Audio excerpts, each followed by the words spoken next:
Bienvenidos a un nuevo programa de Radar Público de la Escuela de Gestión Pública de la Universidad del Pacífico. El día de hoy tocaremos el tema de los retos que va a afrontar el nuevo ministro de Economía, Carlos Oliva, con los profesores e investigadores de la Facultad de Economía y Finanzas de la Universidad del Pacífico, Noelia Bernal y Carlos Casas. Bienvenidos, muchas gracias por venir a Radar Público. Gracias por la invitación. Gracias, Pilar. Luego de 3 días de espera, Martín Vizcarra nombró a Carlos Oliva como nuevo ministro de Economía. 5 ministros en 2 años. ¿Qué reflejo o impacto podría tener este cambio en la economía peruana?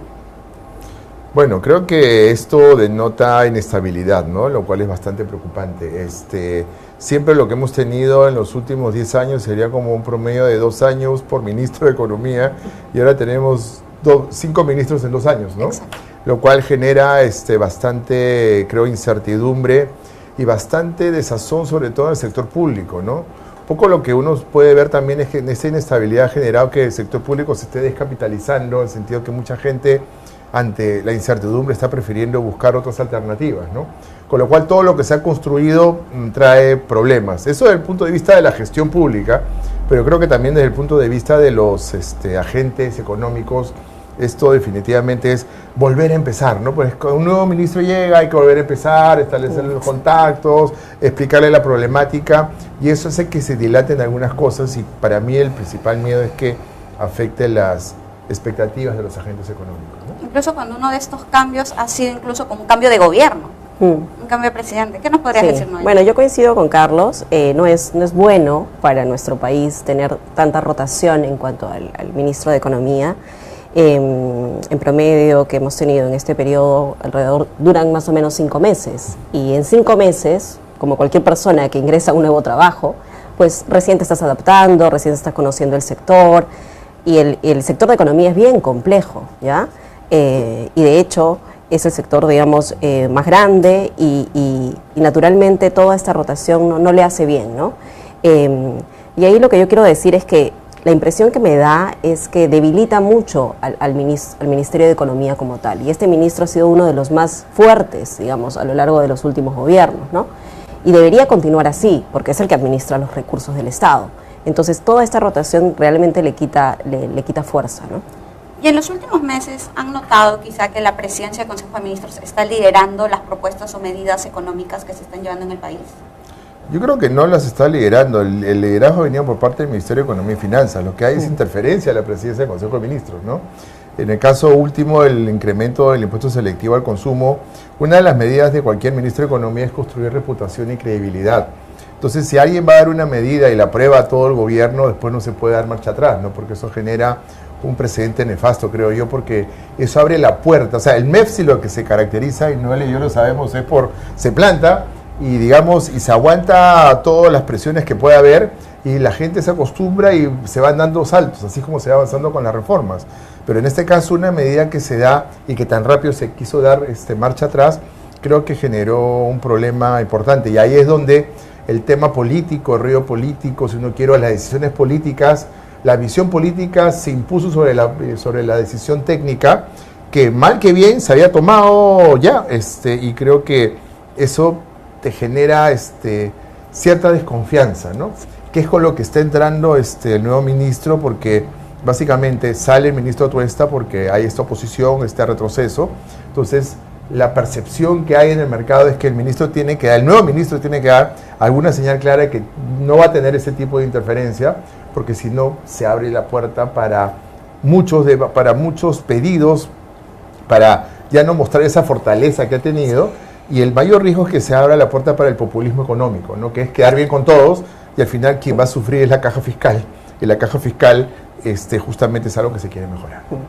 Bueno, también considero de que claramente no está liderando, ¿no? Y el ministro de Economía el ministerio no está liderando las políticas económicas, y más bien se está dejando influenciar por el tema por el primer ministro.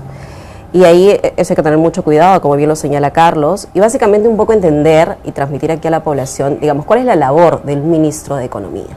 La labor, como yo lo entiendo, del ministro de Economía es asesorar al presidente en lo que es materia económica, ¿ya? y al mismo tiempo estar pensando en reformas que necesita el país, reformas de corto y de largo plazo. Y esas reformas a veces son fáciles de hacer, pero muchas veces son difíciles de hacer. Y bueno, y ahí uno se genera un poco de fricción con ciertos sectores, porque los sectores por definición van a querer gastar más, van a querer, por ejemplo, el sector, no sé, agricultura, va a querer gastar más, el sector trabajo también. Y un poco la labor del Ministerio de Economía por el lado del gasto es frenar un poco ese deseo de gasto, que es comprensible, que puede ser muy válido, pero como dice Carlos, la caja no alcanza, ¿no? Entonces, por el lado del gasto, el ministro a veces tiene que ponerse fuerte. Y por el lado del ingreso, pues naturalmente todos los economistas sabemos que el Perú tiene un problema de baja recaudación y hay que hacer unas reformas tributarias para incrementar la recaudación. Pero entonces entenderán que si los ingresos son reducidos, pues naturalmente los gastos no pueden ser tan grandes. Y esa es la labor del Ministerio de Economía, del ministro, ¿verdad? Decirle a los sectores a veces, oye, no alcanza plata para esto, y buscar una mayor recaudación, ¿no? Entonces, sí creo que esa es la fortaleza que espero que tenga ahora el nuevo ministro, y las reformas que ojalá pueda hacer, digamos, empiecen desde el ministerio, sean lo más técnicas posibles, y naturalmente estas reformas tienen que ir acompañadas del apoyo político del primer ministro y del presidente, ¿no? Porque finalmente sin apoyo político las reformas no se pueden hacer, pero insisto en que todo este diseño y este trabajo tiene que ser sumamente técnico, pero con el apoyo político. Es muy importante ver cómo ambas respuestas coinciden en que él tiene que mantener esa firmeza. Y es quizá uno de sus principales retos, ya que la gestión anterior se caracterizó un poco por dar marcha atrás, por apostar por nuevas medidas, pero también no mantener esa firmeza. Bueno, creo que el resultado de la renuncia va en ese sentido, ¿no? Exacto. O sea, se tomó la decisión y creo que el Ministerio de Economía la tenía clara. Como digo, uno puede discrepar, pero es como cuando hay no sé, pues el CEO de una empresa decide que hay que ir por ahí y hay que ir por ahí. O sea, no se pone no los subalternos se pueden discutir, no, yo creo que no me parece, no, se tomó una decisión y los ministros están para tomar decisiones, ¿no? Entonces creo que la firmeza del ministerio se mantuvo y bueno, de hecho que se haya dado marcha atrás ha significado la renuncia del ministro, la renuncia del viceministro de Economía y también parece que el jefe de gabinete de asesores. Entonces el MEF ha quedado descabezado, ¿no? Y hay que reconstruir esta reputación que creo que es bastante importante, ¿no? Esta fortaleza y el hecho de también llevar estas reformas, como mencionaba Noelia, que para mí es clave, ¿no? O sea, no podemos estar estos 3 años retrasando reformas como la laboral, el tema de pensiones, que está también bastante que es bastante importante, las iniciativas populistas que están viniendo por parte del Congreso, ¿no? Entonces hay alguien que se tiene que parar ahí y, digamos, ser la barrera para evitar que pasen este tipo de cosas y obligar a la gente a priorizar, ¿no? Porque obviamente un médico probablemente querrá que la salud le llegue a todo el mundo, yo también lo quiero, pero si tenemos recursos escasos tenemos que asignarlos de la mejor forma posible y eso lleva también a exigirle, que es siempre lo que hace el Ministerio de Economía, viene con los pedidos de los sectores, prioriza, ¿qué es lo más importante, ¿no? Entonces tener ese tipo de lineamientos es crucial. A todos nuestros seguidores les pido que por favor puedan compartir la publicación y también dejarnos todas sus consultas, las vamos a analizar dentro de unos minutos y luego yéndonos un poco más al Perú en la región. Perú ha mantenido su calificación, ha mantenido su perspectiva pese a estos cambios en materias económicas. ¿Cómo podremos mantenernos así?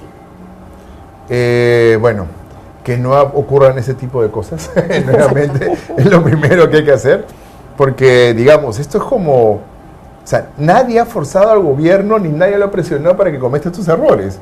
O sea, no se puede echar la culpa acá al Congreso, ¿no? Acá es como en tenis se diría un error no forzado, ¿no? Solamente ellos se han disparado al pie y han tenido este problema y esperemos que eso no ocurra, que no continúe, ¿no? Entonces creo que la firmeza, el compromiso, yo creo que básicamente el compromiso que haya de la nueva administración en el MEF para cumplir con la meta de reducir el déficit al 1% hacia el 2021 es el principal indicador. O sea, una de las principales labores que tiene el Ministerio de Economía es mantener la estabilidad fiscal, ¿no? El déficit ha crecido considerablemente en los últimos años y la idea sería justamente que si se dan medidas en sentido de regresar al 1% en 2021, que es la meta que se propuso por lo menos el gobierno del presidente Kuczynski, creo que también en este caso seguiría siendo la misma lógica.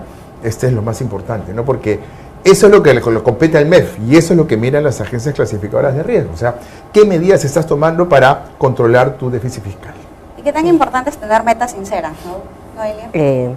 Bueno, te da credibilidad, ¿no? Digamos, lo primero que vas a transmitir a los agentes es que cumples tus metas, ¿no? Y eso es fundamental.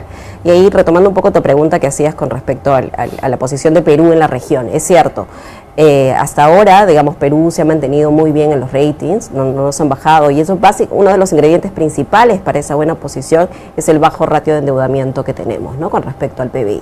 Somos uno de los países que tienen el más bajo ratio. Y ahí, hace poco leí una entrevista que hacía Liliana Rojas Suárez en El Comercio, acerca un poco que contaba el mal ejemplo de Argentina. Digamos, ¿por qué el gobierno argentino ahorita está conversando con el Fondo Monetario, ¿no? Y básicamente le están dando la tarea a Argentina de qué es lo que tiene que hacer para sanear su economía.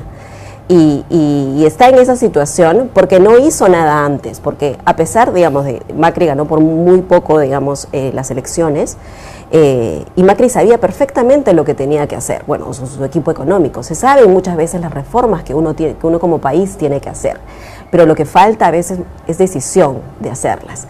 Hay este tema político que viene. Y la firmeza de mantenerlas. Primero la firmeza, la decisión de hacerlo, y segundo el tema político, que a veces es muy costoso políticamente hacer las reformas y a veces se retrocede. Y entonces el gobierno argentino, Macri, optó por ese camino, de hacerlo todo muy gradual, muy gradual. Entonces, después de un periodo, ¿qué ha pasado? Básicamente no ha logrado ni lo económico, porque no hizo las reformas oportunamente, y ahora, por tanto, está con el Fondo Monetario, y lo político, digamos, sus adversarios están aprovechando ahora esta situación con el Fondo para decirle, mira, nosotros dejamos el país saneado y ahora Macri está volviendo a conversar con el Fondo. Entonces, digamos, ¿por qué menciono este caso? Porque lo mismo nos puede pasar aquí, como decía Liliana, que si nosotros, digamos, hacemos las cosas muy, muy gradual, tememos a ser firmes y a realizar reformas, tarde o temprano lo económico nos pasa la factura, tarde o temprano, ¿ya? Y es mejor, por más amarga que sea la cura, digamos, es como una enfermedad, ¿no? Que tú sabes que estás enfermo y sabes cuál es el tratamiento que tienes que tomar, pero no lo haces porque, bueno, no te gusta el remedio, no te gusta ese tratamiento. Hay consecuencias. Exacto, y a mediano o largo plazo, tarde o temprano te pasa la factura, la enfermedad se presenta de manera más fuerte, más agresiva, y tienes que hacer un corte más severo, ¿no? Eso es lo mismo que nos va a pasar. Y cambiando un poco más el tema, apostando por una reforma tributaria en el país, las medidas que tomó Tuesta, lo del impuesto selectivo al consumo, impuesto a la renta, ¿se encaminaban a una reforma tributaria? A ver, una reforma tributaria parte básicamente por hacer más sencillo y transparente el sistema tributario, el régimen tributario, en orden con el objetivo de incrementar la recaudación, ¿no? Mira, el peso del impuesto selectivo al consumo en la recaudación no es muy alto, y digamos, ya había una agenda del Estado peruano, no solo de este gobierno, de incrementar, o sea, de gravar a los combustibles sobre la base de la nocividad que estos tienen. Claro, siempre cuando se habla de selectivo hay dos cosas que se contraponen. Uno es el tema de eficiencia, que tiene que ver con corregir las externalidades negativas que produce el consumo de combustible, porque contamina y a todos nos afecta los pulmones, o fumar, o tomar licor, digamos, ¿no? Por eso es que se pone ese tipo de impuestos. Y el tema de los autos se está poniendo el impuesto por el tema de la congestión que se está generando en la ciudad. Entonces hay que tratar de dar señales a los consumidores de los costos sociales que genera el consumo de esto. Pero digamos, eso es por un lado, pero por el otro lado entra la consideración de equidad. ¿Qué quiere decir? Como el diésel, que es el más contaminante, es el más barato y el que se usa en transporte público, entonces al subirlo vas a afectar a los más pobres. Entonces, siempre selectivo está entre esa discusión. Entonces, yo creo que en algún momento hay que empezar a dar señales de tratar de castigar el uso de combustibles bastante contaminantes, como es el caso del diésel, sobre todo por las 50 partes por millón, ¿no? Porque se supone por encima de 50 partes por millón son más contaminantes y tienen una tasa mayor que el resto. Pero creo que falló el timing porque se dio en el contexto en que los precios del petróleo estaban subiendo. Y por ejemplo, si uno va a un grifo ahora, la gasolina más cara no subió el impuesto. Y uno va a Grifo y ve que ha subido la gasolina y claro, le echa la culpa selectiva al consumo, pero en verdad no es por el selectivo al consumo, sino porque ha subido el precio del petróleo. Entonces tienes la subida del petróleo más la subida del impuesto selectivo al consumo, lo que ha generado cierto malestar en la gente, pero digamos, yo creo que la medida va en el sentido correcto. Cuantitativamente hablando, me parece que fue un poquito excesivo. Pudo hacerse de manera, digamos, no tan fuerte. Y si se va a dar marcha atrás va a ser el peor escenario, porque lo que más contribuye el selectivo a la recaudación es el impuesto a los combustibles. Y si tú das marcha atrás en los combustibles vas a perder el efecto de recaudación con la pérdida de credibilidad. Y por otro lado vas a dejar elevados los impuestos a los autos, a los cigarrillos y al licor. Y a las cervezas. Y digamos, y con ese, en este caso de los cigarrillos y de la cerveza, por ejemplo, estás incentivando la informalidad, con lo cual la recaudación se te puede caer más. Entonces, es un tema importante. Para mí, creo que es uno de los temas que vamos a discutir más adelante, pero me gustaría plantearlo es, quizás más sencillo en temas de inflación y todo hubiera sido, si es tan necesario retomar el tema de la estabilidad fiscal, subir un punto el IGB. O sea, el impacto inflacionario sería pequeño y sí tiene un impacto importante en la recaudación, ¿no? Porque el IGB es cerca del 50% de la recaudación. A ver, yo tengo el dato aquí, el 58%. Así es, de la recaudación. Entonces ahí tendrías un efecto y con un por ciento más de IGB, no creo que haya habido mucho impacto inflacionario, sobre todo si hay una evasión del 50% del IGB, ¿no? Entonces, creo que no. Y el impuesto a la renta, creo que la medida fue mal tomada. No sé, lo que se explica es que él estaba explicando los tramos que están inafectos. Entonces, haciendo comparaciones, decía que en el Perú estaba un poco más elevado que el resto de la región. Claro, eso llevó a inferir que si iban a bajar y que los que ganan menos de 2.000 y tantos soles al mes iban a pagar impuestos, ¿no? Y eso creo que era un tema muy sensible para el presidente y el primer ministro. Bueno, yo opino que la medida fue acertada. Es acertado pensar en cambios en el impuesto selectivo, pero coincido en que no fue el timing y añado que no, quizás faltó transmitir mejor la necesidad de hacer una reforma de este tipo. También la del impuesto a la renta, ¿no? Y en realidad la necesidad viene de la preocupación que tuvo el ministro, y supongo que el nuevo ministro también la va a tener, que es de cerrar la brecha, el déficit fiscal que tenemos, ¿no? Que está en 3.5. Entonces, la gran preocupación ahorita es cómo, como país, cerramos ese déficit. ¿Qué significa el déficit? Significa que nuestro gasto es superior a nuestros ingresos. Entonces, si nuestros gastos están excediendo nuestros ingresos, esto no puede ser una situación sostenible. Hay que equilibrar nuestros gastos a nuestros ingresos. Y hay solamente dos formas de hacer eso: o subir nuestros ingresos o reducir nuestros gastos.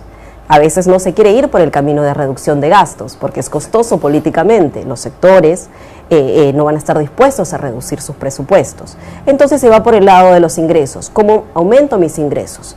Entonces, ahí viene el tema. ¿Qué impuestos, qué instrumentos son los que tengo para incrementar mi recaudación? Bueno, está el impuesto selectivo, que como dice Carlos, representan una poca proporción de toda mi recaudación.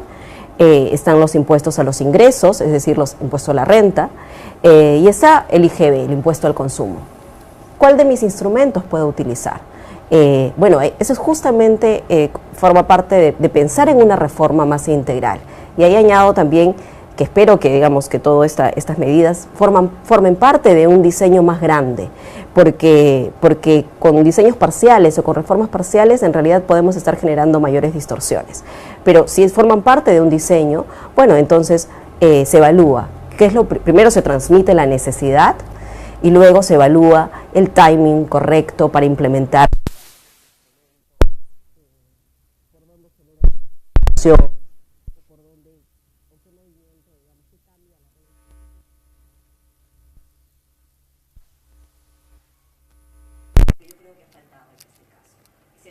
al menos como yo lo veo, que se ha querido subir el impuesto selectivo al consumo porque se ha querido, digamos, ¿no? Sin transmitirlo correctamente.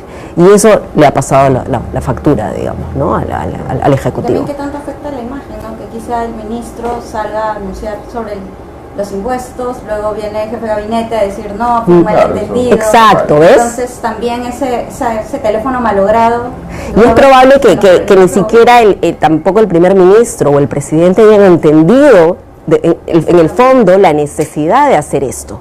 Y no lo han analizado con cabeza fría, ¿no? Porque Ya. inmediatamente salió el tema que alguien mencionó la palabra gasolinazo, que se usaba en los 80. Sí, Entonces, cierto. y en verdad uno miraba y el incremento en el precio del combustible no era que fuera dramático como era en la década de los 80. Ahí sí había incrementos grandes. Entonces, ahí sí habían incrementos que podían duplicar el precio. Acá era un incremento marginal y ante la palabra gasolinazo, no se levanta todo el miedo y se va contra la medida, ¿no? Y eso creo que ha marcado un punto importantísimo, ¿no? Ya para cerrar el programa, tenemos una pregunta de Pablo Castro, que ya es un poco ajena, pero creo que con las medidas correctas podríamos estar encaminados. ¿Sería posible el ingreso del Perú a la OCDE? Lo veo un poco complicado con tanta inestabilidad. Hay que hacer, por ejemplo, el otro día estaba un evento del OSD donde, por ejemplo, se está midiendo la confianza en las instituciones. Entonces, un tema importante a nivel del OSD es que tú necesitas tener instituciones desarrolladas, y esto implica también disminuir la corrupción, ¿no? Porque la corrupción es una institución en el Perú, o sea, en el sentido es que es la forma como se hacen las cosas, ¿no? La macrocorrupción y la microcorrupción. Entonces, mientras no trabajemos esos temas, mientras no mejoremos la predictibilidad de la política fiscal, mientras no tengamos ingresos tributarios como la OCDE, porque cuando uno revisa, un amigo que está haciendo un artículo, el otro día me llama y dice, oye, no puede ser, nosotros tenemos 15% de recaudación y los de la OCDE tienen 30%. Bueno, pues así es, o sea, necesitamos tener el doble. Exacto. Y eso implica que todos paguen impuestos, porque hay una evasión del 50% de muchos impuestos, y por otro lado, que hay que grabar algunas cosas que acá no se graban y que en otros países sí se graban, pero que si se tocan, la gente hace escándalo y los políticos son muy sensibles, entonces caemos en una trampa donde vamos a estar estancados con bajos recursos, con pocos recursos fiscales, y eso nos va a impedir tener el presupuesto para hacer todo lo que nos falta hacer. Sí, bueno, yo quiero solo añadir, coincido en ese tema de que para llegar a la OCDE, una de las primeras cosas que tenemos que hacer es empezar a recaudar los recursos que recaudan en promedio los países de la OCDE. Yo te daba la cifra, Carlos, yo tengo acá el promedio un poco antiguo, pero para estos países en promedio, sus ingresos por impuesto a la renta, más o menos casi llegan al 50%. Es decir, de toda su recaudación, la mitad descansa en impuesto a la renta, es decir, de los individuos y de las empresas. Y solamente 30% descansa en lo que es el IGB. Nosotros tenemos el doble, digamos, nuestra recaudación depende 60% del IGB. Entonces, esas cosas son las que tienen que cambiar, ¿no? Para poder aspirar a llegar a la OCDE. Bueno, Noelia, Carlos, les agradezco mucho su participación en esta edición de Radar Público y también por ayudarnos a entender un poco más el panorama económico del país y también lo que se viene para el nuevo ministro. Muchas gracias por su participación. A todos nuestros seguidores, el video del programa de Radar Público estará publicado en breve en el fanpage de la Escuela de Gestión Pública de la Universidad del Pacífico. Hasta la próxima edición. Buenos días.